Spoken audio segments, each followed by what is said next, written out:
பரிசுத்த நாமம் மகிமைப்படுவதாக. இந்த நாளிலும் தொடர்ந்து நாம் வேத வசனத்தை தியானிக்க இருக்கிறோம். கர்த்தர் நமக்கு கிருபைகளை தந்திருடுமாறாக. இந்த நாளிலும் தியானத்திற்காக எடுத்துக்கொண்ட வேத வசனம் லூக்கா சுவிசேஷம் 23ஆம் அதிகாரம் 34வது வசனம். அப்பொழுது இயேசு பிதாவே இவர்களுக்கு மன்னியும், தாங்கள் செய்கிறது இன்னதென்று அறியாதிருக்கிறார்களே என்று சொன்னார். இயேசு கிறிஸ்து சிலுவையில தொங்கின வண்ணமாக சொன்ன முதல் வார்த்தையை நாம் இங்கே வாசிக்கிறோம். இயேசு சிலுவையில தொங்கிக் கொண்டிருக்கும் போது சொன்ன வார்த்தைகள் மிக முக்கியத்துவம் வாய்ந்தவைகள். ஆண்டவராகிய இயேசு கிறிஸ்து சிலுவையில தொங்கும் போது சொன்ன வார்த்தை, பிதாவே இவர்களுக்கு மன்னியும், தாங்கள் செய்கிறது இன்னதென்று அறியாதிருக்கிறார்களே என்று சொன்னார். பிரியமானவர்களே, இயேசுவுக்கு நிறைய இன்னல்களையும் இடர்களையும் அந்த யூத ஜனங்கள் செய்தார்கள்.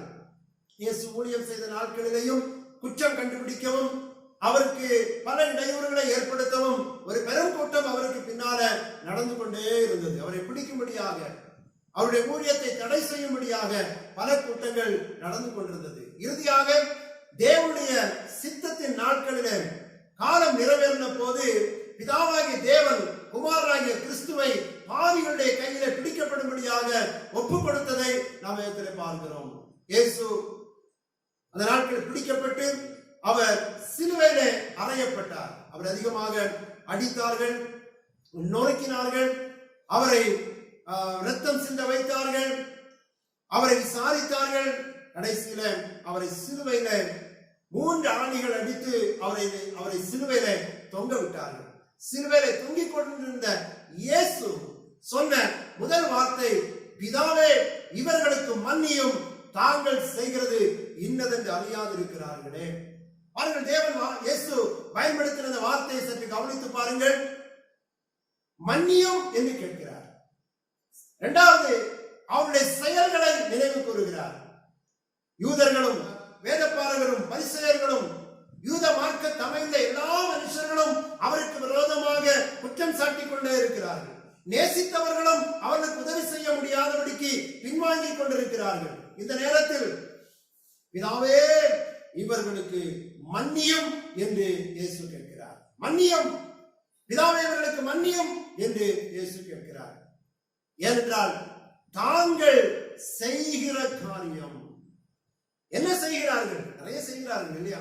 இயேசுவுக்கு விரோதமாய் பேசுகிறார்கள், ஏளனமாக அவரை பார்க்கிறார்கள், பரியாசம் பண்ணுகிறார்கள், தலை துணுக்குகிறார்கள், பல காரியங்களை அவர்கள் செய்து கொண்டிருக்கிறார்கள். இயேசுவை இப்பொழுது அடிக்கிறார்கள், சிலுவையில் அறைந்து கொலைக்காக அவரை நியமித்து ஒப்புக் கொடுத்திருக்கிறார்கள், சிலுவையை தொங்கவும் விட்டு விட்டார்கள்.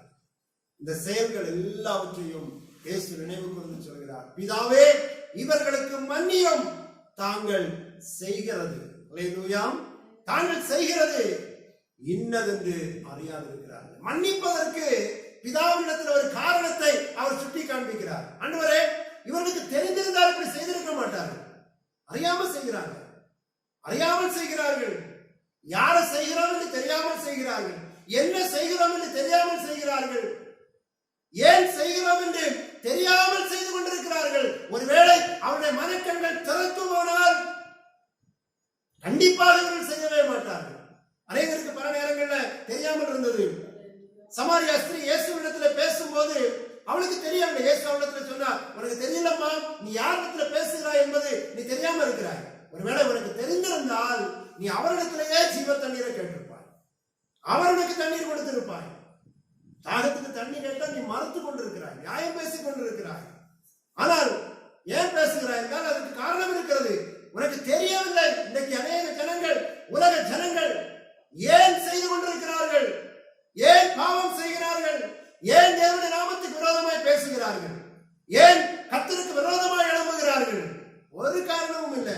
இயேசு சிலுவையிலே தொங்கிற காட்சியில முதலாக சொல்லிவிட்டார், இவர் தெரியாம செய்யறாங்கப்பா, தெரியாம செய்யறாங்க. அல்லேலூயா.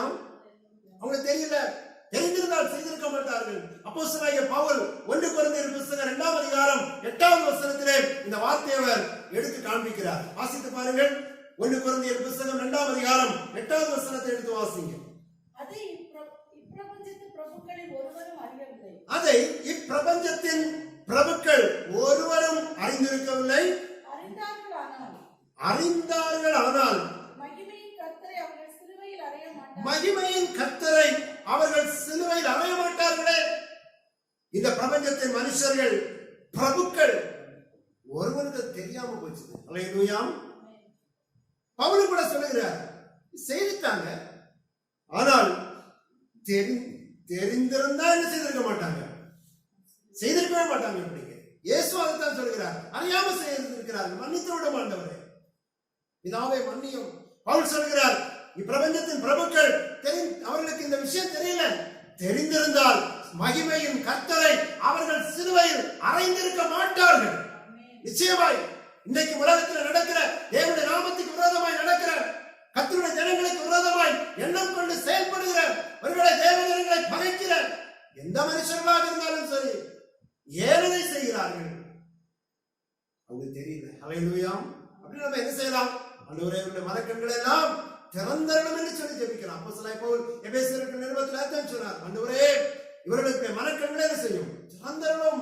பல நேரங்களில் பலரும் தெரியாம இருந்தாங்க. ஆசீர்வாதத்தை கூட பலருக்கும் தெரிந்திருக்க வாய்ப்பில்லாமல் கஷ்டப்பட்டு இருந்தாங்க.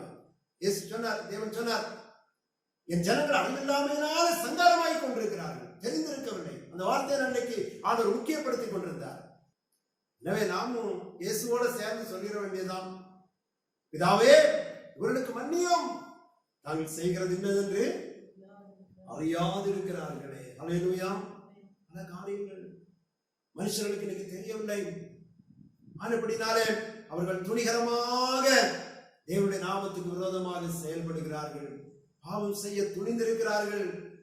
அவருடைய மனக்கண்கள் திறக்கட்டும். குறிப்பாக இந்த நாளிலே நாம் பல இடங்களிலே கூடி கர்த்தரை ஆராதித்து தேவனை மகிமைப்படுத்திக் கொண்டிருக்கிறோம். இந்த நாளிலே ஒருமித்து ஜெபிப்போம். ஆண்டவரே, எல்லாருடைய மனக்கண்களையும் திறந்தருளும் அப்பா. அல்லேலூயா.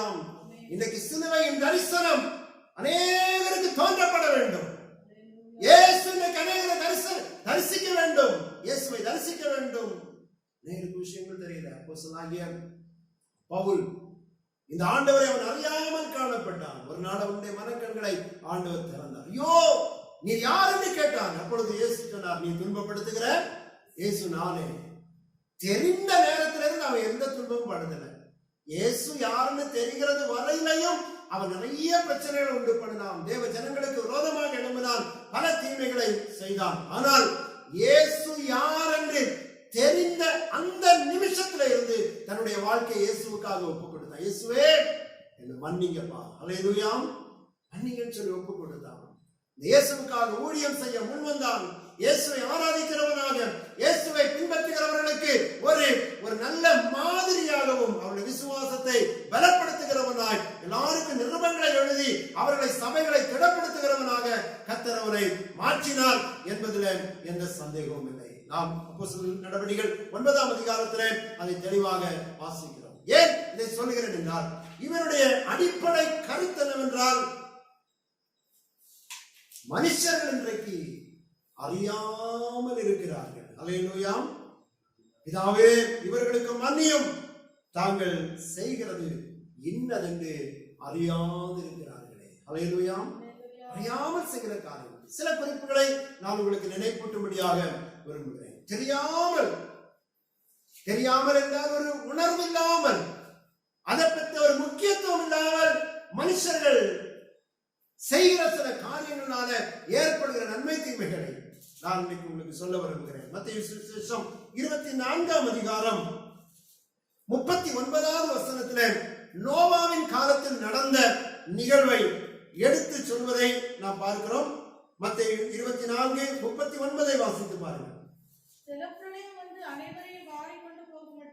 ஜலப்பிரளயம் வந்து அனைவரையும் வாரிக்கொண்டு போகும் மட்டும் உணராதிருந்தார்கள். அப்படியே மனுஷகுமாரன் வரும் காலத்திலும் நடக்கும். பாருங்கள், நோவாவின் காலத்தை இங்கே சுட்டி காண்பிக்கப்பட்டிருக்கிறது. கர்த்தருக்கு ஸ்தோத்திரம். நோவாவின் காலத்திலே நோவாவுக்கு ஆண்டவர் எச்சரித்தார். மனுஷனுடைய பாவம் பூமியிலே பெருகிறது, அது தேவனுடைய சமூகத்தில் வந்து எட்டி இருக்கிறது. எனவே நான் மனிதனை உருவாக்குவதற்காக மனஸ்தாபப்படுகிறேன் என்று சொல்லி நான் பூமியை அழிக்கப் போகிறேன் என்று சொன்னார். பூமியை அழிக்கப் போகிற தேவன் எந்த நேரத்திலையும் எந்த அழிவை ஆண்டவர் செய்தாலும் அதில் ஒரு பாதுகாப்பிற்கான ஒரு இடத்தையும் ஆண்டவர் ஆயத்தப்படுத்தி வைத்திருக்கிறார் என்பதில் எந்த சந்தேகமும் இல்லை. இப்பொழுது பூமி அழிக்கப்படுவது என்றாலும் கூட அந்த அழிவிலிருந்து பாதுகாக்கப்பட வேண்டும் என்று விரும்புகிறவர்களுக்கு பாதுகாப்பாக ஒரு பேழையை கட்ட வேண்டும் என்று தேவன் நோவாவுக்கு கட்டளையிட்டார்.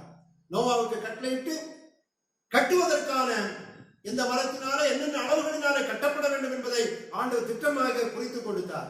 அதன் அடிப்படையில் அவன் கட்ட ஆரம்பித்தான். பேழையை கட்டுகிறது மட்டுமல்ல, பேழையை கட்டி கொண்டிருக்கும் போது தேசமெங்கும் வரப்போகிற அழிவை குறித்து அவன் எச்சரிக்கவும் தேவன் அவனை அனுப்பினார். 120 வருஷங்கள் அவன் முழு உலகத்தையும் ஒரு மனுஷனை கூட தப்ப விடாதபடிக்கு எல்லாருக்கும் இந்த சுவிசேஷத்தை அவன் அறிவித்தான். இதோ ஒரு பெரிய அழிவு வரப்போகிறது. சுவிசேஷத்துல 2 பகுதிகள் இருக்கிறது. வரப்போகிற அழிவு, இன்னொன்று அழிவிலிருந்து காப்பாற்றப்படுவதற்கான ஒரு மார்க்கம். இந்த 2ஐயும் வேதம் நமக்கு தெரியப்படுத்துகிறது. இந்த 2ஐயும் நோவாவின் மூலமாக கர்த்தர் தேசத்தின் சகல ஜனங்களுக்கும் ஆண்டவர் அறிவித்தார். அமிதமாய் நோவா எல்லாருக்கும் அறிவித்தார். சொல்ல போனால் அவருடைய குடும்பத்தை தவிர ஒரு மனுஷர் கூட இதை ஏற்றுக்கொள்வதற்கு ஆயத்தமாக இல்லை.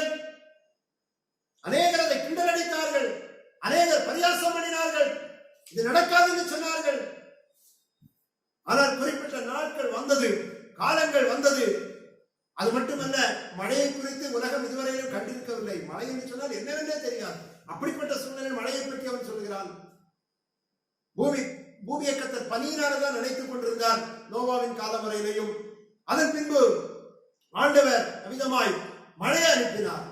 இங்க வாசிக்கிறோம், ஜல பிரளயம் வந்து அனைவரையும் வாரிக்கொண்டு போக மட்டும் உணராதிருந்தார்கள், அறியாதிருந்தார்கள். ஐயோ, லேசா மழை தூத்தின உடனே அவங்க ஐயோ இப்படி ஒண்ணு இருக்குதுன்னு உணர்ச்சி வரல. கொஞ்சம் கொஞ்சம் பிரச்சனை வரும்போது சமாளிப்பதற்கான வாய்ப்புகளை தான் மனுஷன் தேடிட்டே இருப்பாங்க. கொஞ்சம் கொஞ்சமா சரி, சின்ன மழை, அதுக்கு தப்புறதுக்கு என்ன, கொடையை பிடிப்போமா, ஒதுங்கி நிற்போமா, அது செய்வோமா, இது செய்வோமா, வீடு உலகாமல் இருப்பதற்குரிய காரியங்கள் இதெல்லாம் கொஞ்சம் கொஞ்சமா செய்தாங்க. தண்ணீர், மழை பெய்து கொண்டே இருந்தது, வெள்ளம் பெருக்கெடுத்துக் கொண்டிருந்தது, கணுக்கால் அளவு தண்ணீர் வந்தது, வீடுகளுக்குள்ளே தண்ணீர் புக ஆரம்பித்தது. அப்பொழுது மனுஷர்கள் அதிலிருந்து காப்பாற்றப்படுவதற்குரிய வழிகளை தங்கள் முயற்சிகளில் தேடிக்கொண்டே இருந்தார்கள். தண்ணீர் அளவு பெருகிக் கொண்டே இருந்தது. கணுக்கால் வரை இருந்த தண்ணீர் முழங்கால் வரை வருது, இடுப்பு வர வந்தாச்சு, வீடுகளுக்குள்ள கட்டில் வர வந்தாச்சு, கட்டில் முங்கியாச்சு, பீரோ முங்கியாச்சு, மேல கூரை வரையிலும் தண்ணீர் வந்தாச்சு. கூரைக்கு மேலே இருக்கலாமா, தப்புவதற்கு வழி உண்டா? அடுத்த மார்க்கங்கள் இன்னைக்கு அப்படித்தானே. எந்த பிரச்சனைகள் வந்தாலும் அதில் சமாளிப்பதற்கும் தப்புவதற்கும் புது புது வழிகளை மனுஷன் கண்டுபிடிக்கிறதுல மிகவும் எச்சரிக்கையாக இருக்கிறான். பாதுகாக்கப்படுவதற்குரிய வழிகள். அருமையான கர்த்தருடைய பிள்ளைகளே, மகா பெரிய சங்கார பூமியில வரப்போகிறது. வெளிப்படுத்தின விசேஷம் 8, 9, 10, 11, 12 அதிகாரங்களை வாசித்து பாருங்கள். தேவ தூதர்களுடைய எக்காலம் ஊதப்படும் போது, தேவ தூதர்கள் கோப கலசங்களை ஊற்றப்படும் போது பூமியில நடக்கப் போகிற ஒவ்வொரு நிகழ்வுகளும் சொல்லப்பட்டு கொண்டே இருக்கிறது. இன்னைக்கு பாருங்க, சின்ன சின்ன பிரச்சனைகள் வந்த உடனே சரி இது சமாளிச்சிடலாம், இதுல இருந்து நான் தப்பித்துக் கொள்ளலாம் அப்படின்னு சொல்லி மனுஷர்கள் முயற்சிக்கிறார்கள். முயற்சி செய்கிறதுல தப்பில்லை, செய்வோம். ஆனால் பிரச்சனைகள் இதோடு முடிந்து விட போகிறது இல்லை என்பதை பரிசுத்த வேதாகமம் திட்டவட்டமாய் சொல்கிறது. காலம் கடைசி காலம். இதோ உலகம் அழிந்து போக போகிறது, வானமும் பூமியும் ஒழிந்து போகும் என்று வேதம் சொல்லுகிறது. ஒரு சாதியை போல ஆண்டவர் உருட்டி எடுப்பார். நம்ம சட்ட ஒரு போர்வையை போல அதை அகற்றுகிறது போல ஆண்டவர் அதை அகற்றி போடுகிறார். அப்படியமானவர்களே, கர்த்தர் அற்புதங்களை செய்வாராக. அல்லேலூயா. கரங்களை உயர்த்தி கர்த்தரை நாம் மகிமைப்படுத்துவோமாக. ஒரு விடுதலை வரப்போகிறது. அன்றைக்கும் மனிதர்கள் அதிலிருந்து காப்பாற்றப்படுவதற்கு கொஞ்சம் கொஞ்சமாக தங்களுடைய முயற்சிகளை செய்து கொண்டிருந்தார்கள். கடைசியில் எப்ப உணர்ந்தாங்க தெரியுமா? உணர்வு எப்ப வந்தது? என்ன எழுதப்பட்டிருக்கிறது? வெள்ளம் வாரிக்கொண்டு போகும் மட்டும் உணராது. மூக்குக்கு மேல தண்ணி வந்த பிறகுதான் அந்த யோசனையே வருது. அல்லேலூயா. மூக்குக்கு மேல தண்ணி வந்த பிறகுதான், வீடு மூழ்கின பிறகுதான், மரங்கள் மூழ்கின பிறகுதான், பெரிய பெரிய மலைகள் மூழ்கின பிறகுதான், வாரிக்கொண்டு போகும்போது, தத்தளிக்கும் போது, இனி சான்ஸ் இல்லைன்னு சொல்லும் போதுதான் ஐயோ ஆண்டவரே அப்படின்னு சொல்லி கூப்பிடுகிறார். கடைசி சந்தர்ப்பத்தை தான் மனுஷனுக்கு ஒரு உணர்வு வருகிறது. பாருங்கள் பிரியமானவர்களே, அப்படி இல்ல, ஒரு சின்ன ஒரு எச்சரிப்பை கேட்டாலும் உடனே ஒரு உணர்ச்சி தேவ பிள்ளைகளுக்கு இருக்கணும். அல்லேலூயா. ஒரு சிறு உணர்வு போதும். சிறு உணர்வு கூட தேவையில்லை. நமக்கு ஒண்ணுமே தெரியாத நேரத்துல ஆண்டவர் ஒரு எச்சரிப்பை கொடுத்தா கூட கீழ்ப்படிந்து நாம் அதற்கு உடன்பட்டு தேவ சித்தத்திற்கு நம்மை சரிப்படுத்தி ஆக வேண்டும். அல்லேலூயா. இதெல்லாம் நமக்கு புதிதான காரியம் அல்ல. வேதத்திலே சொல்லப்பட்ட காரியங்கள் தான் ஒவ்வொன்றாக இந்த காலத்தில் நிகழ்ந்து கொண்டிருக்கிறது. எனவே ஆண்டவர் இன்னைக்கு பரிதாபப்படுகிறார். தாங்கள் செய்கிறது இன்னதென்று அறியாதிருக்கிறார்களே. ஒரு மனுஷன் கூட அந்த பேழைக்கு உள்ள அவன் யார் இல்லை. ஆனால் ஒரு நல்ல சந்தோஷமான ஒரு நற்செய்தி, நோவாவும் அவனுடைய மனைவியும் அவனுடைய 3 பிள்ளைகளும் 3 மருமக்களும் அந்த பேழைக்குள்ள ஏறி கொண்டாங்க. கரங்களை உயர்த்தி கர்த்தரை மகிமைப்படுத்தும். அல்லேலூயா. யார் யார் நாங்கள் ஏறவில்லையோ நானும் என் வீட்டாருமோ என்றால் கர்த்தரையே சேவிப்போம். அல்லேலூயா. நாங்கள் பாதுகாக்கப்படுவோம். நாங்கள் கர்த்தரை பின்பற்றுவோம். யோசுவா சொன்னார், நீங்க எப்படியும் போங்க, இந்த தேவனை ஆராதிப்பது உங்களுக்கு ஆகாதது என்று கண்டால் நீங்கள் யாரை பின்பற்றுவீர்கள் என்று நீங்களே தெரிந்து கொள்ளுங்கள். அது உங்க சாய்ஸ். நீங்க எது வேணாலும் பண்ணலாம். ஆனால் எங்களை கொடுத்த காரியத்தை நாங்கள் சொல்றோம், நானும் என் வீட்டாருமோ என்றார். அல்லேலூயா. யோசுவா 24ஆம் அதிகாரம் 15வது வசனத்தில் இந்த வார்த்தையை பார்க்கிறோம். நானும் என் வீட்டாருமோ என்றால் கர்த்தரையே சேவிப்போம். முழு உலகமும் ஒரு சைடுல நின்னாலும் நம்ம குடும்பம் அடுத்த சைடுல தான். அல்லேலூயா. குடும்பமா இன்னைக்கு ஆராதிச்சிருக்கிற கர்த்தருடைய பிள்ளைகளுக்காக நான் கர்த்தரை ஸ்தோத்திரம் பண்றேன். அல்லேலூயா. நீங்க குடும்பமா இருக்கீங்க. என்ன முடியல, சர்ச்சுக்கு போக முடியலையோ, அங்க போக முடியலையோ, இங்க போக முடியலையோ, அவங்க போகலையோ, இவங்க போகலையோ, நடக்குதோ நடக்காம போகுதோ, நீங்க உங்க வீட்டுல இருந்து ஒரு தீர்மானம் பண்ணி கொடுங்க. எல்லாம் இப்படித்தான் இருக்கும். உலக உழவுதான். நம்முடைய குடியிருப்போ பரலோகத்தில் இருக்கிறது. இதெல்லாம் நம்ம டெம்பரரியா தான். உலகமே ஒரு ஒரு தற்காலிகமான ஒரு பிரயாணத்துல தான் இருக்கு. வாழ்க்கை படகுல இருந்து கொண்டிருக்கிறோம். நாம் நாடின துறைமுகத்துக்கு நேராய் போய் கொண்டிருக்கிறோம். இந்த நேரத்துல எல்லாம் வித்தியாசப்படும். ஆனால் நம்முடைய உள்ளத்தின் ஆழத்துல ஒரு உறுதி உண்டு. எது வித்தியாசப்பட்டாலும் வித்தியாசப்படாது, வித்தியாசப்படுத்த முடியாது என்று சொல்கிற ஒரு தீர்மானம் என்ன? நானும் என் வீட்டாருமோ என்றால் கர்த்தரையே சேவிப்போம். அல்லேலூயா. உலகம் முழுவதும் அடைந்தது. யாருக்கும் உணர்வு இல்லாவிட்டாலும் நோவாவுக்கு உணர்வு இருந்தது. அல்லேலூயா. நோவாவின் வீட்டாருக்கு உணர்வு இல்லாவிட்டாலும் நோவா அந்த உணர்வை அவர்களுக்கு கொடுத்தான். யாருக்கும் தெரியாதுன்னு சொன்னாங்க. ஆனா கர்த்தருடைய பிள்ளையே நீ சொல்ல முடியாது. அல்லேலூயா. நீங்களும் நானும் சொல்ல முடியாது. கர்த்தர் நம்மிடத்துல சொல்லி இருக்கிறார். எனவே ஜலப்பிரளயம் வந்து அனைவரையும் வாரிக்கொண்டு போக மட்டும் அவங்க தெரியாம இருந்தாங்க. அது மட்டுமல்ல, அந்த வார்த்தை, அந்த வசனம் அப்படி முடிச்சிடல. அப்படியே மனுஷகுமாரன் வரும் காலத்திலும் நடக்கும். அல்லேலூயா. அன்னைக்கு நோவாவின் காலத்திலே என்ன நடைபெற்றதோ அதே காரியம்தான் மனுஷகுமாரன் வருகிற இந்த காலத்திலையும் நடந்து கொண்டிருக்கிறது. அல்லேலூயா. இதுல எல்லாவற்றையும் நாம் சீர்படுத்த முடியாது. நம்மை நாம் கர்த்தருக்குள் திடப்படுத்திக் கொள்வதற்கு எந்த தடையும் யாரும் விதிக்க முடியாது. அல்லேலூயா. நம்முடைய தீர்மானம், நானும் என் வீட்டாருமோ வென்றால் கர்த்தரையோ சேவிப்போம். அல்லேலூயா. நானும் என் வீட்டாருமோ வென்றால் கர்த்தரையே சேவிப்போம் என்று சொல்லி நாம் கர்த்தருக்குள்ளே தீர்மானம் எடுக்கலாம். அது நம்மை காப்பாற்றும். அல்லேலூயா. முழு உலகமும் அழிக்கப்பட்டது. மரம், செடி, கொடிகள், ஊர்வன, பரப்பன, மிருகங்கள், பறவைகள் எல்லாமே அழிக்கப்பட்டது. உலகத்தின் சகல மனுஷர்களும் அழிக்கப்பட்டார்கள். ஆனால் நோவாவும் குடும்பமும் கர்த்தரால பாதுகாக்கப்பட்டார்கள். அல்லேலூயா. நோவாவும் குடும்பமும் கர்த்தருக்குள்ளே வேலையின் மூலமாய் பாதுகாக்கப்பட்டார்கள். தேவ பிள்ளையே, உலகம் முழுவதும் அழிந்தாலும் கர்த்தர் உங்களுக்கு ஒரு பாதுகாப்பை வைத்திருக்கிறார். அல்லேலூயா. உங்களை நடத்த கர்த்தர் அறிந்திருக்கிறார். ஒருவேளை மற்றவர்கள் அழிக்கப்பட்டால் அவர்களுக்கு நாம் சொல்ல வேண்டிய காரியம் அல்லது நாம் நினைத்துக் கொள்ள வேண்டிய காரியம் தெரியாம அழிந்து போறாங்க. அல்லேலூயா. விஷயம் தெரியாம தங்களுடைய வாழ்க்கையை கெடுத்துக் கொண்டார்கள். விஷயம் தெரியாம தங்களுடைய குடும்பத்தை அழித்துக் கொண்டார்கள். விஷயம் தெரியாமல் தங்களுடைய வாழ்க்கையை மாய்த்துக் கொண்டார்கள். நம்ம குலத்தின் ஆழத்திலிருந்து சந்தோஷமா ஆண்டவரை துதி செலுத்த முடியும். ஆண்டவரே, இந்த அழிவுக்கு நீரங்களை தப்புவிக்க போதுமானவராய் ஆண்டவர் எங்களுக்கு அடைக்கலமாய் இருக்கிறீரே, புகலிடமாய் இருக்கிறீரே, கோட்டையாய் இருக்கிறீரே. எத்தனை பெரிய ஆச்சரியமான காரியம்! தேவன் நமக்கு செய்கிற நன்மைகளை கோடி கோடியாய் துதிப்போம். நான் மட்டுமல்ல, நம்முடைய குடும்பம் முழுவதும் பாதுகாக்கப்படும். உங்களுக்கு அருமையானவர்கள் எல்லாரும் பாதுகாக்கப்பட வேண்டும். ஆண்டவர் அவர்களை அதிகம் அவிதமாய் ஆசீர்வதிப்பாராக. அறிவில்லாமல் போன ஒரு காரியம்.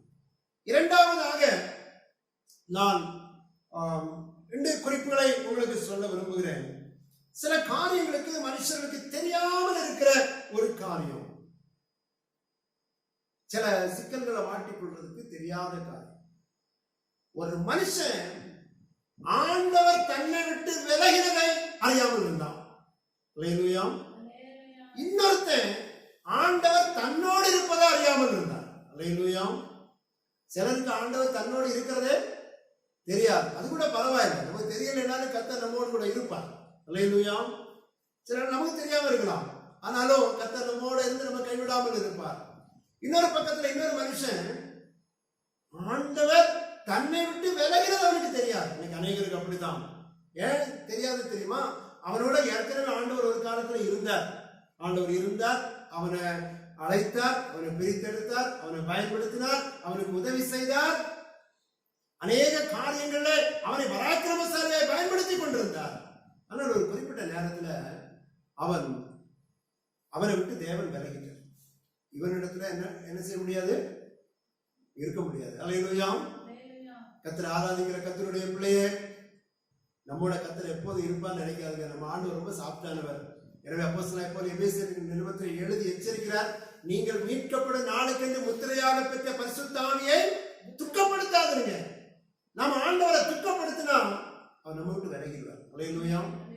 எனவேதான் தாவீது ஒரு முறை ஆண்டவரை துக்கப்படுத்தினான். அப்போது ஆண்டவர், ஆண்டவரே, ரட்சிப்பின் சந்தோஷத்தை என்னை விட்டு என்ன செய்து எடுத்துறாதையும், பரிசுத்த ஆவி என்னை விட்டு எடுத்துறாதையும், உடைய சமூகத்தை விட்டு என்னை தள்ளி விடாதையும், நீர் என்னை விட்டு போகாதிரும் என்று கதறினார்கள். போறது தெரியல எனக்கு. ஒரு சீஷர்களோடு கூட இயேசு பேசிட்டு வந்தார். திடீரென அவர் விலகினார். அவங்களுக்கு தெரிஞ்சது இயேசு போறாருன்னு தெரிஞ்சது. உடனே சொன்னாங்க, ஐயோ, சாயங்காலம் ஆயிட்டு, பொழுதும் போயிட்டு, நீர் எங்களை விட்டு போகாதிரும், எங்களோட தங்கிரும். அல்லேலூயா. ஆண்டவரை விட்டு விடாதீங்க. சில நேரங்களில் ஆண்டவரை விட்டு விலகுகிற சூழ்நிலைகள் வருகிறது. நேரை விட்டு ஆண்டவர் விலகி போயிருக்கிறார். சிலர் தெரிந்து ஆண்டவரை பிடிச்சிட்டாங்க, விடாம. மோசே கூட சொன்னா, உங்களுடைய சமூகம் எங்களுக்கு முன்னால வரலன்னா எங்களை விட்டு எந்த இடத்தை விட்டு அனுப்பாதுங்க, நீர் இல்லாம எங்களுக்கு ஒரு வாழ்க்கையே வேண்டாம். அநேகருக்கு ஆண்டவர் இருந்தாலும் ஒன்றுதான், இல்லைன்னாலும் ஒன்றுதான் சொல்லி வாழ்றாங்க. தேவன் ஒரு காலத்தில் உங்களோடு கூட இருந்தார். பழைய காரியங்களை சொல்லி சொல்லி திருப்தி அடைந்து வாழ்க்கையை நடத்த வேண்டாம். இன்றைக்கு கர்த்தர் உங்களோடு கூட இருக்கிறார். இயேசு சொல்லியிருக்கிறார், உலகத்தின் முடிவு பரியந்தமும் சகல நாட்களிலும் நான் உங்களோடு கூட இருக்கிறேன். அல்லேலூயா. பிதாவானவர் இயேசுவை குறித்து சொன்னார். இயேசு சொன்னார் பிதாவை குறித்து, அவர் என்னை தனியே இருக்க விடவில்லை, என் பிதா எப்பொழுதும் என்னோடு கூட இருக்கிறார். அவர் என்னை தனியே இருக்கவே விடல. எத்தனை பேர் சொல்ல முடியும் இந்த நேரத்தில்? அல்லேலூயா. நான் என்னை தனியா இல்லை, என் ஆண்டவர் என்னோடு கூட இருக்கிறார். அவர் வலது பாரிசத்துல இருக்கிறார். நான் அசைக்கப்படுவதில்லை. உலகத்தின் சூழ்நிலை, ஒருவேளை பெற்றோர் இல்லாமல் இருக்கலாம், புருஷ மனைவி பிரிந்து விடுகிற சூழ்நிலைகள் வரலாம், பிள்ளைகள் பிரிந்து விடுகிற சூழ்நிலைகள் வரலாம், பெற்றோர் பிரிந்து விடுகிற சூழ்நிலைகள் வரலாம், நம்மை நடத்தி வந்த ஊழியக்காரர்களை நாம் சந்திக்க முடியாத சூழ்நிலைகள் வரலாம், நம்மோடு ஆராதித்த விசுவாசிகளை பார்க்க முடியாத சூழ்நிலைகள் வரலாம். ஆனால் உலகத்தின் முடிவு பரியந்தமும் சகல நாட்களிலும் நான் உங்களோடு கூட இருக்கிறேன். அல்லேலூயா. கர்த்தர் நம்மோடு கூட இருப்பார். பாருங்க, இப்படி ஒருவனோடு ஆண்டவர் இருந்தார். ஆண்டவர் திடீர்னு விலகிட்டார். அவனுக்கு தெரியல, விலகுறது தெரியாமலே அவன் ஆண்டவர் இருக்கிறார் நினைச்சு பழைய வேலைகளை எல்லாம் காட்டினான். இன்னைக்கு அநேகர் அப்படித்தான் ஆண்டவர் இருக்கிறார் நினைச்சு பாடிட்டு இருக்கிறாங்க, ஆண்டவர் இருக்கிறார் நினைச்சு கையடிச்சிட்டு இருக்கிறாங்க, ஆண்டவர் இருக்கிறார் நினைச்சிட்டு இருக்கிறாங்க. உண்மையில ஆண்டவர் என்னோடு இருக்கிறான்னு நினைக்கிற அநேக இடத்துல ஆண்டவர் இல்லை. அல்லேலூயா. கொஞ்சம் செக் பண்ணி பாருங்க, கர்த்தர் நம்மோடு இருக்கிறாரா? இயேசு நம்மோடு கூட இருக்கிறாரா? என்னுடைய உள்ளத்துல இருக்கிறாரா? என் இல்லத்துல இருக்கிறாரா? ஒரு வீட்டுல இயேசு இல்ல, அந்த வீட்டுல இயேசுவே வாலண்டியரா கேட்டாரு, சகைவே இன்னைக்கு நான் ஒரு வீட்டுல தங்கணும்பா, இடம் கொடு. அல்லேலூயா. சில ஆண்டவர் வாலண்டியரா கேட்பார். அப்படி சான்ஸ் வந்தா கண்டிப்பா இயேசு உள்ள ஏத்திருங்க. அல்லேலூயா. ஆண்டவர் உங்களோடு கூட இருக்கட்டும். பாருங்கள், வாசிங்கள் நியாயாதிபதிகளின் புத்தகம் 16ஆம் அதிகாரம் 20வது வசனத்தை நீங்கள் வாசிங்க. நியாயாதிபதிகள் 16:20. அப்பொழுது அவர் சிம்சோனே, பெலிஸ்தர் உன்மேல் வந்து விட்டார்கள் என்றார். அவன் நித்திரை விட்டு விழித்து கர்த்தர் தன்னை விட்டு விலகினதை அறியாமல் எப்பொழுது போல உதறி விட்டு வெளியே போவேன் என்றான். அல்லேலூயா. சிம்சோன் என்று சொல்லுகிற மனுஷன் மகா பராக்கிரமசாலி. தனக்கு எதிர்பட்டு வந்த ஒரு சிங்கத்தை கூட தன் கையினால கிழிச்சிட்டான் அப்படின்னு சொல்லி நாம் வேதத்துல பார்க்கிறோம். அல்லேலூயா. 14ஆம் அதிகாரம் 6வது வசனத்துல எழுதப்பட்டிருக்கிறது. தகப்பனும் தாயும் அவனுமாக திம்னாத்துக்கு போகும்போது வழியில ஒரு திராட்சை தோட்டங்கள் பக்கமா போகும்போது ஒரு சிங்கம் அவனுக்கு எதிராக வந்துச்சு. சிங்கம் எதிராக வந்த போது அந்த சிங்கத்துக்கு எதிராக போய் அவன் அந்த சிங்கத்தை 2ஆ கிழிச்சு கொன்னே போட்டான். அதுல இன்னும் வேடிக்கையான ஒரு காரியம் சபையில அடிக்கடி உங்களுக்கு சொல்றது, அந்த சிங்கத்தை கொண்டதை பற்றி அவன் தன்னுடைய தாய் தகப்பனுக்கு என்ன செய்யல, அறிவிக்கல. அப்படின்னா அது ரொம்ப சிம்பிளா செய்தான். நம்ம சும்மா ஒரு கரப்பாம்பூச்சி அடிச்சு போடுறது மாதிரி அதெல்லாம் நம்ம இப்போ எல்லாத்தையும் சொல்லிட்டு நடக்க மாட்டோம். ஒருவேளை ஒரு எலியை அடிச்சிட்டோம்னா இன்னைக்கு ஒரு எல்லாம் சொல்லிட்டு நடப்போம். நான் இன்னைக்கு ஒரு எலியை கொண்டு பாருங்க. அன்னைக்கு மட்டும் இல்லை, கர்த்தருக்கு ஸ்தோத்திரம், அன்னைக்கு முழுசு நம்ம வீட்லயே அதான் பேச்சா இருக்கும், காண்கிற ஃப்ரெண்ட்ஸ்ல பேச்சா இருக்கும், ஃபேஸ்புக்ல வாட்ஸ்அப்ல எல்லாம் படம் பிடிச்சு போட்டு நான் ஒரு எலியை கொண்டுட்டேன் பாருங்க அப்படின்னு. அது பெரிய சாமர்த்தியம். இன்னைக்கு நிறைய பேரால எலியை பிடிக்க முடியல, கொல்ல முடியல. கொண்டுட்டோம்னா அது பெரிய சாமர்த்தியம் தானே. சரி, இருக்கட்டும், நம்ம செய்கிற சின்ன காரியம். ஆனால் அவனோட சிங்கத்தை கொன்னான். அதை கூட தாய் தகப்பனுக்கு சொல்லவும் இல்லை, அவங்க அறியவும் இல்லை, கூட தான் போயிட்டு இருக்காங்க. சும்மா வந்தது சைட்ல ஒரு தட்டி அப்படியே கிழிச்சு தூக்கி தூர போட்டு அவன் போயிட்டே இருந்தான். அவ்வளவு பராக்கிரமசாலி. அது அவனுக்கு பெரிய விஷயம் அல்ல. எத்தனையோ காரியங்களை அவனை பார்க்கிறோம். ஆனால் பரிசுத்தமாய் தேவனுடைய அழைப்பை பெற்ற தேவனுடைய மனுஷனாகிய சிம்சோன் எப்பொழுது பாவத்துக்கு இடம் கொடுத்தானோ, அல்லேலூயா, பாவம் செய்ய தூண்டுகிற சக்திகளுக்கு இடம் கொடுத்தானோ, அந்த நிமிஷத்திலிருந்து ஆண்டவர் அவனை விட்டு விலகி போனார். அல்லேலூயா. எழுதப்பட்டிருக்கிறது, அப்பொழுது அவள் சொன்ன தெலீலாள் என்று சொல்லுகிற ஒரு ஸ்திரீ, சிம்சோனே, பெலிஸ்தர் மேல் வந்து விட்டார்கள் என்றார். அவன் நித்திரை விட்டு விழித்து கர்த்தர் தன்னை விட்டு விலகினதை அறியாமல் அப்படின்னு சொல்லி நாம் பார்க்கிறோம். அல்லேலூயா. 16ஆம் வசனத்தில் இப்படி வாசிக்கிறோம், அவனை தினம் தன் வார்த்தைகளினாலே நெருக்கி அலட்டி கொண்டிருக்கிறதுனால் சாகத்தக்கதாய் அவன் ஆத்துமா விசனப்பட்டு அப்படின்னு சொல்லி பார்க்கிறோம். பாருங்க, பல நேரங்களிலும் இந்த பாவத்தை செய்வதற்கு தூண்டுகிற சாத்தான் நம்ம பின் தொடர்ந்து கொண்டே இருப்பான். அல்லேலூயா. உலகம், மாமிசம், பிசாசு. எபிரேயர் 12:1 பார்க்கிறோம், மேகம் போன்ற திரளான சாட்சிகள் நம்மை சூழ்ந்து கொண்டிருக்கிற பாவம் பாரமான யாவத்தையும் நம்மை சுற்றி நெருங்கிற பாவத்தை தள்ளிவிட்டு ஒரு மனுஷன் இயேசுவை நோக்கி ஓட வேண்டும். எந்த நேரத்திலே நம்ம கீழே இழுக்கிறதுக்கு சக்திகள் இருந்துட்டே இருக்கு.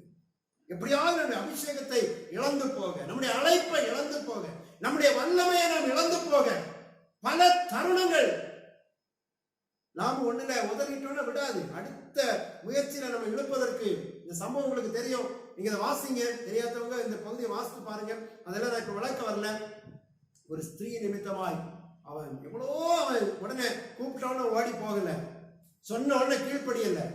அது பின்தொடர்ந்து ஒரு லைசா சொல்லி அவன் கீழ்ப்படியலையா, அடுத்த ஒரு சான்ஸ் சொல்லி இன்னொரு தருணத்தை கொடுத்து மீண்டும் அவனை வருத்தப்படுத்தி ஆசை காட்டி நயம் காட்டி எப்படியா சரி கடைசியில பாருங்க, நாம வாசிக்கிறோம், தினம் தினம் தன் வார்த்தைகளினாலே நெருக்கி அலட்டி கொண்டிருக்கிறதுனால் சாகத்தக்கதாய் அவன் ஆத்மா என்ன செய்து ரசனப்பட்டது. அந்த வார்த்தையை கேட்டு கேட்டு செத்துலாம் போல ஆயிட்டான். வாழவே பிடிக்கல. அப்படி அலட்டி கொண்டிருந்து அவன் வார்த்தைக்கு அவன் கீழ்ப்படுத்திட்டான். கடைசியில் அல்லேலூயா கீழ்ப்படிந்து அவன் அந்த ஸ்திரீ சொன்னது போல கர்த்தருக்கு ஸ்தோத்திரம், தேவ அழைப்பின் ரகசியத்தை அங்கே அவன் வெளிப்படுத்துகிறான். வெளிப்படுத்தின மாத்திரத்திலே அவனுக்காக தேவன் கொடுத்ததான அந்த பிரதிஷ்டை நசரேய விரதத்தை அவன் இழந்து போனான். இவன் நசரேயனாக இருப்பான் என்று பிறப்பிலே அவனுடைய பெற்றோருக்கு சொல்லப்பட்டது. நசரேய விரதத்திலே 3 அடிப்படை காரியங்கள் உண்டு. முதலாவதாக நசரேய விரதம் எடுக்கிறவன் தன்னுடைய முடியை அவன் சவரம் பண்ணக்கூடாது, தலைமுடியை சவரம் பண்ணக்கூடாது. இரண்டாவது, திராட்சரசத்தினால் உண்டான யாதொன்றையும் அவன் புசிக்க கூடாது, பருகக்கூடாது. மூன்றாவது, செத்த அல்லது பிரேதத்தினால் அவன் தீட்டுப்படக்கூடாது. 3 அடிப்படை காரியங்கள். இன்னும் அநேக பிரதிஷ்டைகள் இருந்தாலும் கூட இவைகள் பேசிக்கான 3 காரியங்கள். திராட்சை ரசத்தினால் உண்டான ஒன்றையும் அவன் ருசி பார்க்க கூடாது. அவன் பிரேதத்தினாலே தீட்டுப்படக்கூடாது. தன்னுடைய முடி அவன் ஜடையை வெட்டக்கூடாது. இதை அவன் நசரேய விரதம். இயேசு நசரேயனாக இருந்தார். எனவே பிரியமானவர்களே, அந்த விரதத்தை அவன் கடைபிடித்தான். வல்லமையான ஒரு மனுஷன். இதே போல சாலமோன் உலகத்திலேயே பெரிய ஞானின்னு சொன்னது போல சரீர பலத்துல வல்லமையான ஒரு மனுஷனை, சிம்சோனை விட பெரிய ஒரு ஆளை நான் உலகத்துல இதுவரை பார்க்கவில்லை, யாரும் பார்க்க முடியாது. அல்லேலூயா. இவ்வளவு பவர்ஃபுல்லான மனுஷன், யாரும் குட்டணிக்க முடியாது. ஒரு பெரிய நகரத்தின் பட்டணத்தின் வாசலையே 2 தோள்ல தூக்கிட்டு போயிட்டான். அவ்வளவு மகா பராக்கிரமசாலியான மனுஷன். இன்னைக்கு கர்த்தர் கொடுத்த வல்லமையான அபிஷேகத்தையும் தேவனுடைய கிருபைகளையும் அழைப்பையும் தரிசனத்தையும் பிரதிஷ்டையும் உலகத்தின் அற்பமான காரியங்களுக்காக அவர் அநேகர் இன்னைக்கு விட்டு விடுகிறார். அப்பொழுது என்ன நடந்தது பாருங்க. நான் என்ன குறிப்புக்கு வரேன்னா, இவனை விட்டு ஆண்டவர் விலகினதை அவன் அறியாதிருந்தான். இன்னைக்கு கிறிஸ்தவ சமூகத்துல ஒரு பெரும் கூட்டம் தவறான ஒரு நம்பிக்கை. என்ன நம்பிக்கை தெரியுமா? வீட்டுல போன எழுதி போட்டிருப்பாங்க, Christ is the head of this house அப்படின்னு எழுதி போட்டிருப்பாங்க. அவங்க அப்படிதான் நினைச்சிட்டு இருக்காங்க. அல்லேலூயா. இயேசுதான் எங்களுக்கு எல்லாம் தலைவர் அப்படின்னு நினைச்சிட்டு இருக்கிறாங்க. தப்பாவோ கிண்டல் அடிக்கோ யாரையும் தப்பா பேசல. நிறைய பேர் இப்படி நினைக்கிறவங்களோட இயேசு இல்லை. அல்லேலூயா. இயேசு விலகி போனதை அவங்க தெரியாமலே இருக்காங்க. போயிட்டார், அவங்க என்னைக்கோ போயிட்டார். இவங்க நடவடிக்கைகள்ல இயேசுவால இருக்க முடியாது. இந்த வீட்டுக்குள்ள இயேசு வாசம் பண்ண முடியாது. இந்த சரீரத்துக்குள்ள இயேசு இருக்க முடியாது. அதனால அவர் போயிட்டார். ஆனா இவங்களுக்கு என்ன நினைப்பு? இயேசு எங்களோட தான் இருக்கிறாரு, எங்களோட தான் இருக்கிறாரு, எங்களோட தான் இருக்கிறாரு. அல்லேலூயா. அருமையான கர்த்தருடைய பிள்ளையே, இயேசு அவனை விட்டு, தேவன் அவனை விட்டு விலகினதை அவன் அறியாதிருந்தான் என்று வேதம் சொல்லுகிறது. ஆம் தேவ பிள்ளையே, அதனால என்ன நடந்துச்சு? நியாயாதிபதிகள் 16:21. பெலிஸ்தர் அவனை பிடித்து அவன் கண்களை பிடுங்கி அவனை காசாவுக்கு கொண்டு போய் அவனுக்கு 2 வெண்கல விலங்கு போட்டு சிறைச்சாலையிலே மாவரைத்துக் கொண்டிருக்க வைத்தார். சரி, சிம்பிளா இந்த ஒரு வசனத்திலேயே ஆண்டவர் ஒருவனை விட்டு விலகினால் அவனுக்கு ஏற்படுகிற சூழ்நிலைகள் என்ன என்பதை தெளிவுற சொல்லப்பட்டிருக்கிறது. பெலிஸ்தியர் அவனை பிடித்து அவன் கண்களை பிடுங்கினான். அநேகருடைய கண்கள் எல்லாம் பிடுங்கப்பட்டிருக்கிறது. அல்லேலூயா. காண்கிறவர்கள் என்று சொன்னாலும் ஒரு குருடரா இருக்கிற சத்ரு, ஒருவேளை மாம்ச கண்கள் இருக்கலாம், கண்கள் பிடுங்கப்பட்டவர்கள் போல காணப்படுகிறார்கள். கண்களை பிடுங்கினான், காசாவுக்கு கொண்டு போனான், 2 வெண்கல விலங்கு போட்டான், சிறைச்சாலையில போட்டான், மாவரைக்கிற வேலையை கொடுத்தான். அல்லேலூயா. சிறைச்சாலையில கூட நிறைய வேலைகள் உண்டு. இப்ப சிறை கைதிகள் எல்லாம் முகக்கவசம் எல்லாம் தயாரிக்கிறாங்களாம். அப்படியெல்லாம் பத்திரிகையில வாசிப்போம். நல்ல காரியங்கள், சிறை கைதிகளுக்கு நல்ல காரியங்கள் வேலைகள்லாம் கொடுக்குறாங்க. ஆனா சிம்சோனுக்கு என்ன வேலை கொடுத்தாங்க? சிறையில மாவரைக்கிற வேலையை கொடுத்தாங்க. கொடுத்து மாவரைக்கிறத பார்த்து வேடிக்கை பார்த்து அவனை பரியாசம் பண்ணிட்டே இருந்தாங்க. அல்லேலூயா. கர்த்தருடைய பிள்ளையே, அவன் தேவன் தன்னை விட்டு விலகினதை அறியாதிருந்தான் என்று எழுதப்பட்டிருக்கிறது. வாழ்க்கை லைஃப் குடும்பத்தை செக் பண்றோம். ஐயோ இன்னைக்கு கரண்ட் போகும்னு சொன்னாங்க, டேங்க்ல ஃபுல்லா தண்ணி நிரப்பிட்டோமா, எல்லாம் இருக்குதா, பயன்படுத்தணுமே அப்படின்னு சொல்லி ஒவ்வொரு காரியங்களையும் எச்சரிப்பாக நாம் பயன்படுத்துகிறோம். இதுக்கு எல்லாத்துக்கும் முன்னால நீங்க ஒரு செக்அப் பண்ணிக்கிடுங்க, தற்பரிசோதனை. இயேசு என்னோடு இருக்கிறாரா? ஹல்லேலூயா. இயேசு உங்களோட இருந்தா நீங்க தைரியமா போகலாம். சும்மா இது தெரியாம இருக்காங்க, சும்மா நினைச்சிட்டு இருக்காங்க இயேசு எங்களோட வேற எங்க இருப்பார், நாங்க பாடுறோம், துதிக்கிறோம், ஜெபிக்கிறோம், ஆராதிக்கிறோம், அதை பண்றோம், இதை பண்றோம், கர்த்தர் எங்களோட இருக்க மாட்டாரா? கிதியோன் அழைத்தான் கேட்டான். நியாயாதிபதிகள் 6ஆம் அதிகாரத்துக்கு முந்தின சில அதிகாரங்களுக்கு முன்பாக அவன் கேட்கிறான், கர்த்தர் எங்களோடு இருப்பாரானால் எங்களுக்கு ஏன் இப்படி நடக்கிறது? ஹல்லேலூயா. ஏன் இப்படி நடக்கிறது? கணேகர் அப்படித்தான் கேட்கிறார்கள், ஆண்டவர் எங்களோடு இருந்தா ஏன் இப்படி நடக்கிறது? அந்நியன் கொண்டு போய் கொண்டிருக்கிற எங்களுடைய விளைச்சலின் பலன்களை நாங்கள் அனுபவிக்க முடியவில்லை. நாங்கள் காடுகளிலும் மலைகளிலும் குகைகளிலும் அடைக்கலம் தேடிக் கொண்டிருக்கிறோம். கர்த்தர் எங்களோடு இருந்தால் ஏன் இப்படி எங்களுக்கு நடக்கிறது என்று சொல்லி அவன் கேட்கிறான். ஹல்லேலூயா. ஏன் இப்படி நடக்கிறது? இதே மாதிரி தான் அநேகர் கேட்டிருக்கான், ஆண்டவர் எங்களோடு இருக்கிறார், ஏன் இப்படி நடக்குது? ஏன் இந்த கஷ்டம், ஏன் இந்த நெருக்கடி, ஏன் இந்த பிரச்சனைகள்? ஹல்லேலூயா. அங்க என்ன கேட்டான் தெரியுமா கிதியோன்? கர்த்தர் எங்களோடு இருந்தால். ஆனா இயேசு அதுக்கு முன்னால ஆண்டவர் என்ன சொன்னாரு? பராக்கிரமசாலியே கர்த்தர் என்னோடு இருக்கிறார். ஹல்லேலூயா. சிங்குலர். அவன் ப்ளூரல்ல கேட்கிறான், பன்மையில கேட்கிறான். ஆண்டவர் சிங்குலர்ல சொல்கிறார், ஒருமையில சொல்கிறார். அப்படின்னா பராக்கிரமசாலியே கிதியோனே கர்த்தர் உன்னோட இருக்கிறார். உனக்கு ஒண்ணு நடக்காது, உங்களோட இல்ல, தேசத்தின் ஜனங்கள் ஒருத்தரோட இல்ல. ஹல்லேலூயா. அவங்க எல்லாம் கர்த்தர் அடிமைத்தனத்துக்கு ஒப்பு கொடுத்திருக்கிறார். கர்த்தர் யாரோட இல்ல அந்த தேசத்துல, ஆனா உன்னோட இருக்கிறார். ஹல்லேலூயா. ஆமென். ஹல்லேலூயா. உன்னோட இருக்கிறார், உன்னோட இருக்கிறார். கர்த்தர் உன்னோட இருக்கிறார். உன்னுடைய விளைச்சலின் பலனை சத்துருவிடம் கொடுக்க மாட்டேன். ஹல்லேலூயா. அவன் அப்படியே களஞ்சத்துல அடிச்சு என்ன செய்தான்? அதை அடித்து போரடித்து களஞ்சத்துல சேர்த்து கொண்டே இருந்தான். சத்துரு அவருக்கு அவன் கொடுக்கவே. ஹல்லேலூயா. ஏன்னா கர்த்தர் உன்னோடு இருக்கிறார். ஹல்லேலூயா. அவன் கேட்கிறேன், எங்களோடு இருந்தால் ஏன் இப்படி நடக்கிறது? உன்னோட மட்டும்தான் நான் இருக்கிறேன், உங்களோட எல்லா ஜனத்தோட நான் இல்லை. ஏன்னா அவங்க அப்படி நடக்கல. அவங்க அந்த மாதிரி என்னுடைய தேவனுக்கு பொல்லாப்பானது நடப்பித்தார்கள். எந்த தேசத்திலும் சரி, எந்த குடும்பத்திலும் சரி, எந்த சபையிலையும் சரி, தேவனுக்கு பிரியமில்லாத ஒரு காரியம் செய்யும் போது கர்த்தர் உடனிருந்து ஒத்துழைக்கிறவர் அல்ல என்பதை இன்னைக்கு புரிந்து கொள்ளுங்கள். வேதத்தில் வெளிப்படுத்துகிற விசேஷத்தில் லவோதிக்கேயா என்ற ஒரு பட்டணம் இருந்தது. அந்த பட்டணத்தில் ஒரு சபை இருந்தது. அந்த சபையை பார்த்து இயேசு சொன்னார், இதோ வாசற்படியில் இருந்து தட்டுகிறேன். அதுல என்ன புரிகிறது நமக்கு? அந்த சர்ச்சில் இயேசு வழியா நின்று தட்டி இருக்கிறார். உள்ள இல்ல, உள்ள அவருக்கு இருக்க முடியாது.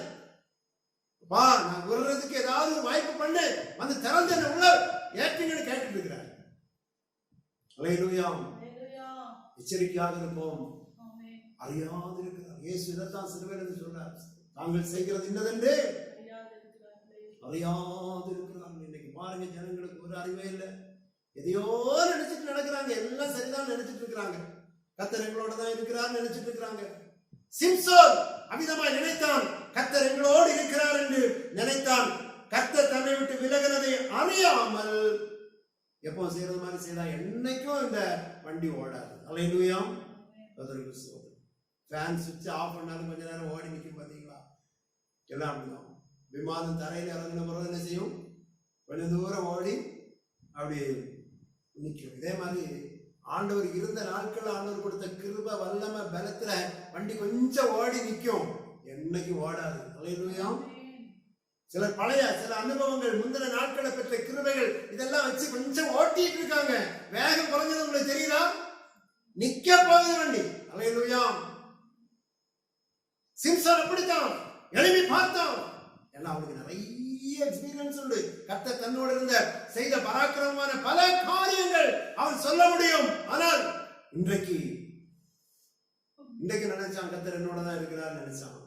அதே மாதிரியே செய்யலாம். உள்ளலாம் எப்பவும் வழக்கமா பெருசே பலமுறை இவனை பிடிக்க வந்திருக்காங்க. என்னெல்லாம் தந்திரம் பண்ணாலும் இவனை பிடிக்கவே முடியாது. ஒருத்தரை தட்டி தள்ளிட்டு போயிடுவான். அதே மாதிரி நினைச்சு இந்த நேரம் எழுதுனா பாருங்க, பிடிச்சிட்டாங்க. ஹல்லேலூயா. ஏன்னா கர்த்தர் அவனை விட்டு விலகினதை அவன் அறியாது இருந்தான். ஹல்லேலூயா.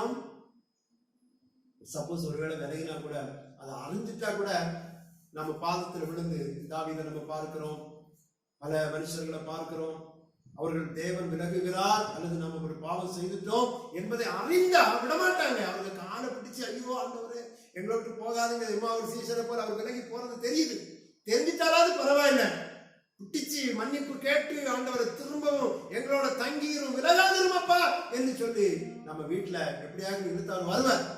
அப்படி ஓடுறவர்களை நம்மளை விட்டுட்டு. அல்லேலூயா.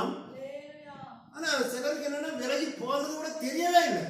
அப்படின்னு என்ன அர்த்தம்? அவர் இருந்தாலும் ஒண்ணுதான், இல்லைன்னாலும் ஒண்ணுதான். இன்னைக்கு சில விசுவாசிகள் இருக்காங்க, சர்ச்சைக்கு வந்தாலும் ஒண்ணுதான், வரலன்னாலும் ஒண்ணுதான். அல்லேலூயா. அப்படி ஒரு கூட்டம் கூட இன்னைக்கு இருக்குது. அவங்களுக்கு என்னன்னா சர்ச்சைக்கு வந்தாலும் ஒண்ணுதான், வரலன்னாலும் ஒண்ணுதான், பிரேயர் பண்ணினாலும் ஒண்ணுதான், பண்ணலனாலும் ஒண்ணுதான். அல்லேலூயா. ஆண்டவர் இருந்தாலும் ஒண்ணுதான், இல்லைனாலும் ஒண்ணுதான். இப்படி ஒரு கும்பல் இருக்குது. ஆனால் பிரியமான அந்த லிஸ்ட்ல நம்ம யாரும் இல்லை என்கிறதுக்காக ஒருவேளை இந்த லைவ்ல இருக்கு யாருமே இருக்க மாட்டேங்குன்னு தான் நான் நினைக்கிறேன். அல்லேலூயா. ஒரு நாள் தேவ சமூகத்தை இழக்கும் போது, தேவன் நம்மை விட்டு விலகும் போது, ஒருவேளை விலகிற சந்தர்ப்பங்கள் நமக்கு கூட பல நேரங்கள் வந்திருக்கலாம். நாம என்ன தேவ தூதர்கள் அல்ல, பல பாவங்கள், நமக்கு தெரியாத சில குறைவுகளை நாம் செய்கிறோம், தெரிந்தோ தெரியாமலோ சில குறைவுகள் வந்து விடுகிறது. அப்படி வரும்போது தேவ பிரசன்னத்தை இழக்கிற அந்த நிலை நமக்கு நல்லாவே தெரியணும். அல்லேலூயா. ஐயோ தேவ பிரசன்னம் இழக்கிறோம், ஆண்டவருடைய ஒரு மனஸ்தாபம் இருக்குது, தேவன் இதுல துக்கப்படுகிறார் என்று தெரிஞ்சிட்டுனா நம்ம உடனே போய் ஒப்புரவாகி தேவனை நாம் ஒப்புரவாகி கொள்ளுகிறோம். ஆனா சிம்சோனுக்கு விஷயம் பாருங்க, கர்த்தர் போனது அவனுக்கு என்ன செய்யாது, தெரியவே தெரியாது. இன்னைக்கு ஆண்டவர் விலகினதை அறியாமல் இருக்கிறவர்களுக்கு ஐயோ. அல்லேலூயா.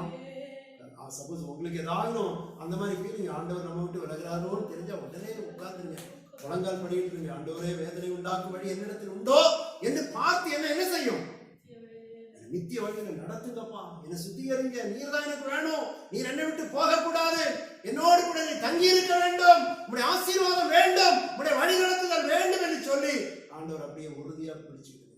அவனுக்கு அந்த வாய்ப்பு கிடைக்கல. காரணம் என்ன தெரியுமா? அறியாமல் இருந்தான். அல்லேலூயா. இன்னைக்கு அநேக விசுவாசிகள் கர்த்தருடைய பிள்ளைகளுக்கு ஆண்டவர் என்னைக்கு விலகி போனார்னு தெரியாமலே எத்தனையோ வருஷமா ஆண்டவர் இல்லாமலே வாழ்ந்துட்டு இருக்காங்க. யோசிங்க, யாரை குற்றப்படுத்துவதற்காக அல்ல, சத்துரு அவர்களை பிடித்து கண்ணை பிடுங்கி சங்கிலிகளை போட்டு சிறையிலே போட்டு மாவரைக்க வைத்து விட்டான். கீழ்த்தரமான நிலைமைகளுக்கு நேராக நம்மையும் குடும்பங்களை வழி நடத்துவதற்கு சத்துரு பரணி முயற்சி. கர்த்தர் நம்மை வாதாக்காமல் தலையாக்குன்னு சொல்கிறான். அவன் தலையில பிடிச்சு வாழ்ந்து கொண்டு போட்டுடலாமான்னு யோசிக்கிறான். நிச்சயமா இதற்கு இடம் கொடாதீர்கள். சிம்சோன் கர்த்தர் தன்னை விட்டு விலகினதை அறியாமல் இருந்தான். அல்லேலூயா. நமக்கு அந்த பிரச்சனை அல்ல. சொல்லி ஒரு தேவ மனுஷன் உண்டு. அவர் சொல்லுவார், தேவ பிரசன்னத்தை நான் இழக்கும் போது தண்ணீர்ல இருந்து மீனை தூக்கி வெளியே போட்டா எப்படி இருக்குமோ அப்படி நான் துடிச்சிருவேன்னு சொல்றேன். அல்லேலூயா. துடிக்கிறீங்களா? தேவ பிரசன்னத்தை இழக்கும் போது ஏதாவது உங்களுக்கு அந்த கஷ்டம் தெரிகிறதா? அப்ப கர்த்தர் உங்களோடு கூட இருக்கிறார் என்று அர்த்தம். அல்லேலூயா. சில நேரங்கள் விலகிறது உங்களுக்கு தெரிகிறது. அப்படி வல்லமையான ஒரு தேவ மனுஷன் அவர் சொல்கிறார், சில நேரங்கள்ல எனக்கு ஜெபங்கள் குறையும் போது, வேதவசன தியானம் குறையும் போது, மற்றவர்களோடு கொஞ்சம் அதிகமா பேசிட்டேன்னா தேவ பிரசன்னத்தை நான் இழந்துருவேன். தேவ பிரசன்னத்தை இழக்கும் போது ஒரு மீனை தண்ணீர்ல இருந்து தூக்கி வெளியே போட்டது போல எனக்கு ஒரு துடிப்பு உண்டாகும், எனக்கு நிம்மதியே இருக்காது, துடிச்சிருவேன். அப்ப எனக்கு நல்லா தெரியும் ஆண்டவர் என்னை விட்டு விலகுகிறார். உடனே எல்லாம் விட்டுட்டு போய் தேவ சமூகத்தில் இருந்து ஜெபித்து ஒப்புரவாகி ஆண்டவருடைய கிருபையை பெற்று பாவ மன்னிப்பு கேட்டு மீண்டும் கர்த்தர் என்னோடு கூட இருக்கிறார் என்பதை உறுதிப்படுத்திக் கொள்வேன். அல்லேலூயா. பிரியமானவர்களே, இன்னைக்கு உறுதிப்படுத்தி பண்ண வேண்டிய ஒரே காரியம், உலகம் எல்லாம் நம்மை கைவிடும். தகப்பன் கைவிடுவான், தாய் கைவிடுவாள், மனைவி புருஷன் கைவிடுவாள், சகோதரர்கள் கைவிடுவார்கள், நண்பர்கள் கைவிடுவார்கள், சக விசுவாசிகள் ஊழியர்கள் கைவிடுவார்கள்.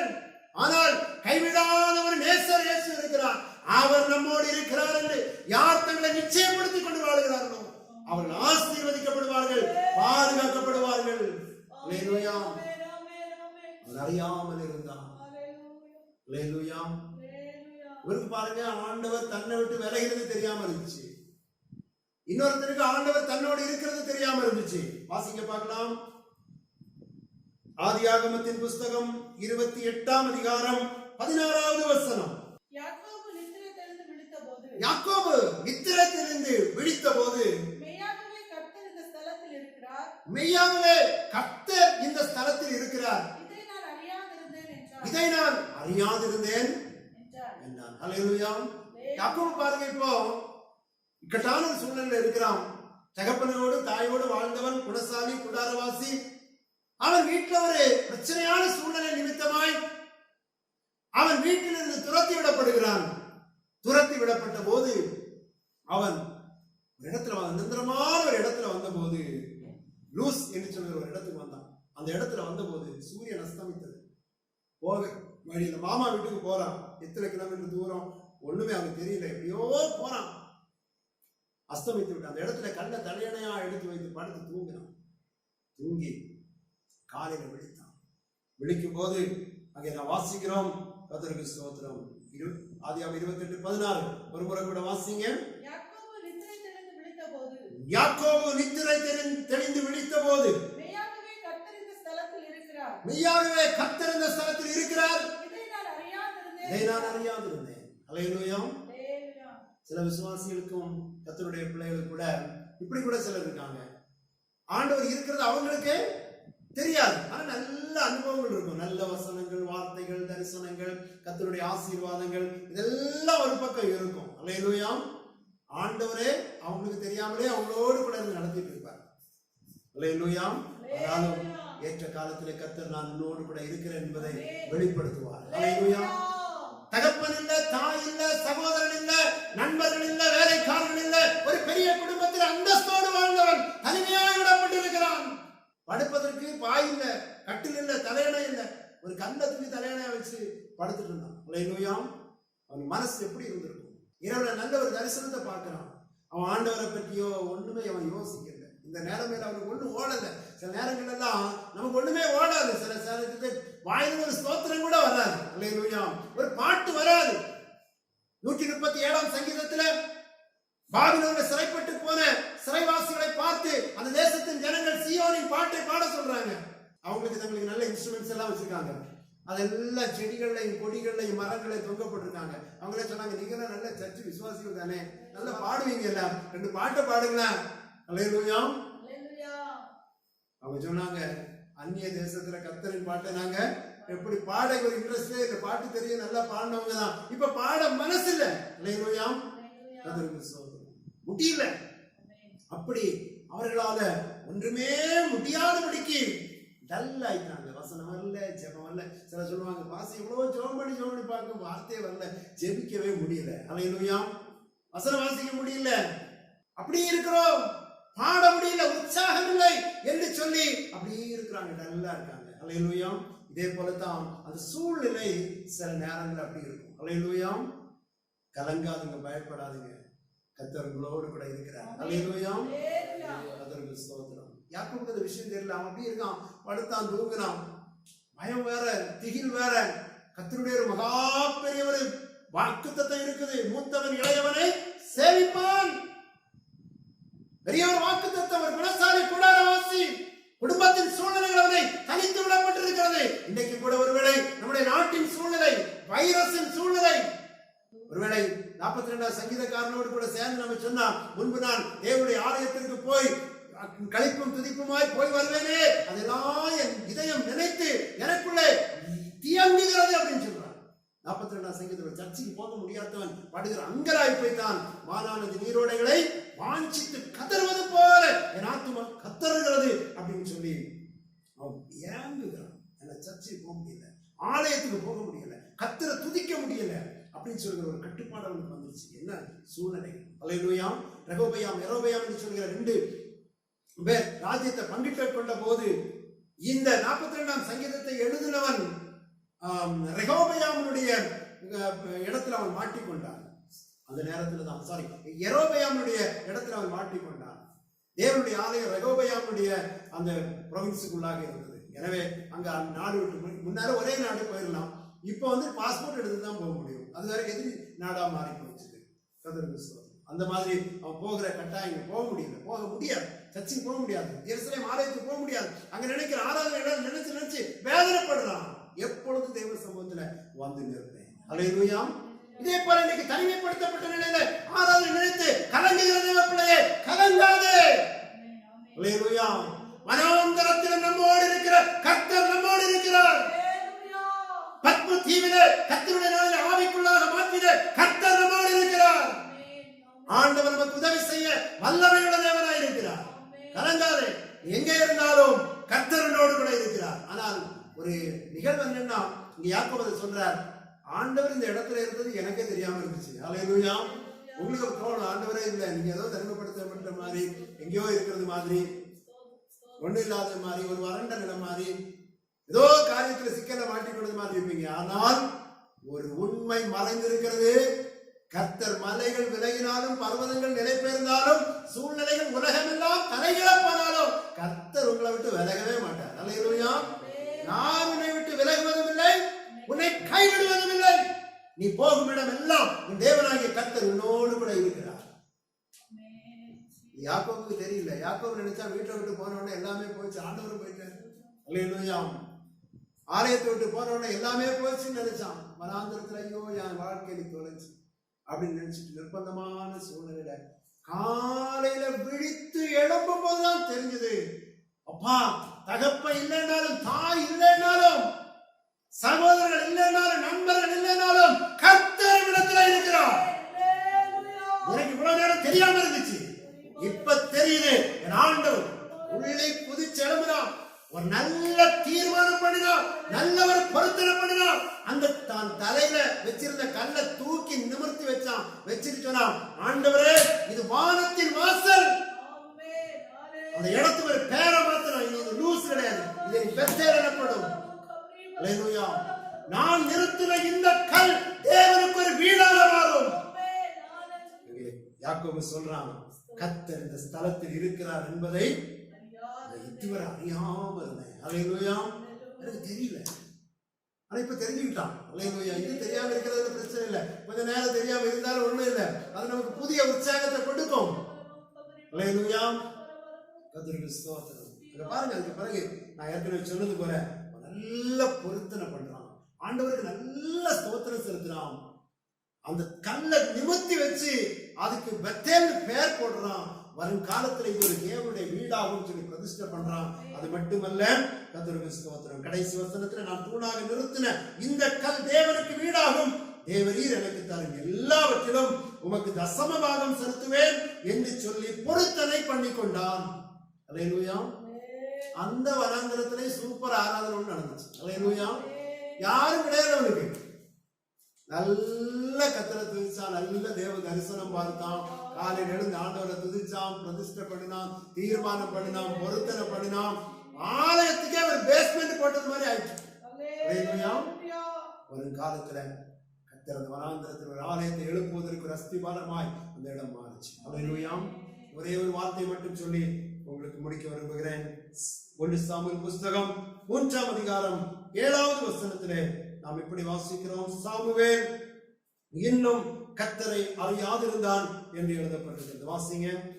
சாமுவேல் கர்த்தரை இன்னும் அறியாதிருந்தான், கர்த்தருடைய வார்த்தை அவனுக்கு இன்னும் வெளிப்படவில்லை.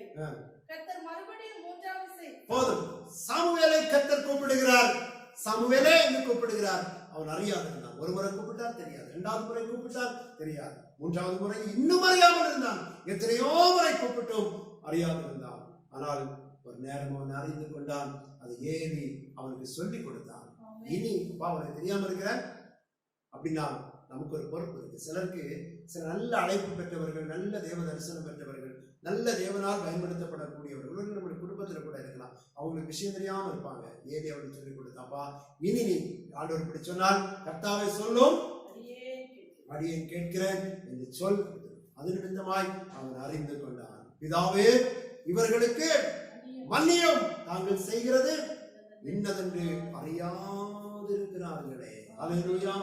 இயேசுவை சிலுவையில எவ்வளவோ நன்மை செய்த ஆண்டவரை அவர்கள் அறியாமல் அவரை சிலுவையில் அறைந்தார். இயேசு அதை உணர்ந்து அவர்களுக்கு மன்னிப்பை கூறாங்க. இந்த நாளிலும் கூட 2 காரியங்கள் நமக்கு முக்கியமான காரியங்கள். ஒன்று, அறியாமல் பாவம் செய்கிற மக்களை ஆண்டவர் மன்னிக்கும்படி நாம் இன்னைக்கு மன்றாடணும். அல்லேலூயா. ஆமென். விதமாய் தேவ சபையின் சூழ்நிலைகள் இருப்பதற்கும் தேசத்தின் காரியங்கள் விதமாய் இருக்கிறது. அறியாமல் யாராயும் ஏதாவது தவறுகள் பண்ணியிருந்தால் அவர்களுக்காக நாம் தேவனை நோக்கி ஜெபிக்க கடமைப்பட்டிருக்கிறோம். அல்லேலூயா. அதே போல தேவன் நம்மை விட்டு விலகி போன அனுபவங்கள் நாம் தெரியாமல் இருப்போமானால் அதையும் நாம் அறிந்து கர்த்தருக்குள்ளே நாம் நம்மை திடப்படுத்திக் கொள்ள வேண்டும். அல்லேலூயா. இன்னும் ஆசீர்வாதமான காரியங்கள், பல ஆவிக்குரிய அனுபவங்கள் தேவன் நமக்கு தந்திருக்கிறார். அதை சரிவர புரிந்து கொள்வதற்கு இதுவரையில நமக்கு மனக்கண்கள் திறக்கப்படாவிட்டால் யாக்கோபை போல நாம் சொல்லலாம், தேவன் இந்த இடத்துல இருந்ததை நான் இதுவரையும் அறியாமல் இருந்தேன், இப்போது அறிந்து கொள். இந்த நாளிலே பிரியமானவனே, கர்த்தர் நம் அநேகருடைய மனக்கண்களை கர்த்தர் திறக்கும்.